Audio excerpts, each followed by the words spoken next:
A Drexel University professor under fire after tweeting this. Some guy gave up his first-class seat for a uniformed soldier. People are thanking him. I'm trying not to vomit or yell Mosul. And when he tried to defend himself, he got schooled by Tucker Carlson.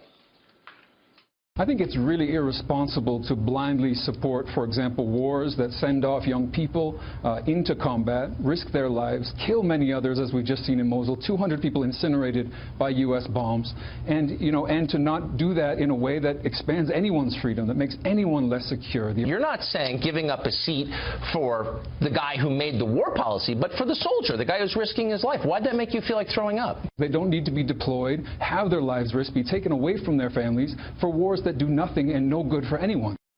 Really? So what does the man who risked his life to kill Osama bin Laden have to say about that? Rob O'Neill joins us now. Rob, when you heard it, what'd you think?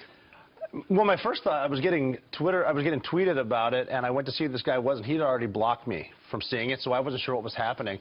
I found out what was going on, and I started getting hit up by friends of mine like Marcus Luttrell. You may have heard of him, the lone survivor, and he's like, why am I not on a plane when stuff like this happens? So it's kind of funny. But that would have been fun to watch, too. This guy probably wouldn't have. He probably would have vomited for different reasons. But he didn't say anything on the plane. He went back of course he did. Into the privacy of Twitterville. This is a guy that lives in a bubble, and he deals with students all day that regardless of what he says, they need his grade to get on with life. So he's a tough guy. I'm not sure what his course he teaches. It might be how to grow facial hair without testosterone. I'm not sure what this guy's doing, but he sits there, teaches like a poli-sci course or whatever. He's never been in the real world. He knows something he learned in the classroom from a guy that learned it in the same classroom. Robbie goes on Tucker's show to say that our troops need real support. They don't need symbolic gestures. What's your reaction? It's just a bunch of nonsense. He's going to use somebody just showing his support for one of the troops by giving a first-class seat to try to make it something political, which is what he does. He doesn't know what the war effort is. And why can't they have both? Why can't they have real support and well, they do have real nice support. gestures? That is support. Someone saying, I support the troops, but I'm against this and this is not supporting the troops. That is support for the troops. Most of the troops are very humble, and when they hear thanks for your service, they kind of shy away. But support for the troops is buying them a beer at the airport, paying for their meal, giving them a first-class seat. That's real support for the troops. That's what it is. I mean, this guy's just he's a blowhard. He likes to get attention. He's got nothing else really going on. I mean, it's one of those things where I've heard before, saying you get experience from a college professor is like saying you're not hungry because you memorized the menu. We don't think much. We kind of laughed about this guy because he's really a joke. Well, here's what Drexel University says, because they've felt the heat. Said the recent social media comments by George Cicarelli-Meyer were made outside the classroom, are his own opinion, and do not represent the university's views. Drexel is committed to and vigorously supports our ROTC students, student vets, and alumni who have served. That's exactly what you expect them to say.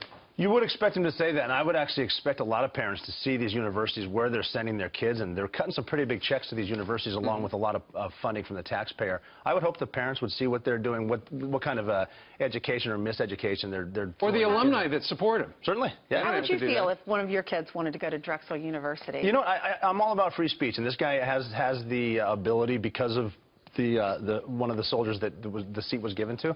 And you can say what you want, whether or not, you open your mouth and look like an idiot. That's protected by people that go to places like Mosul. But I mean, just to back up and say that where people are being incinerated because of this guy that's flying to see loved ones or possibly on a temporary assigned duty or whatever. And calling for white genocide back in December. Yeah, he did that, didn't he? You know what, though? It looks like the university's not supporting him. They're supporting the ROTC program. They're saying he said this off campus. They are. I mean, and kids do have the choice. College students have the choice to sign up for his class. If my kids want to go, that's fine, too. I mean, anywhere they want to go, I'd support them. I wouldn't recommend taking this guy's class.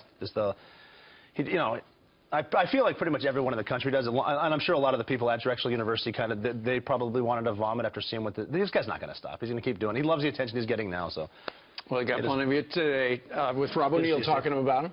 Thank you very much, sir. Thanks for serving our country.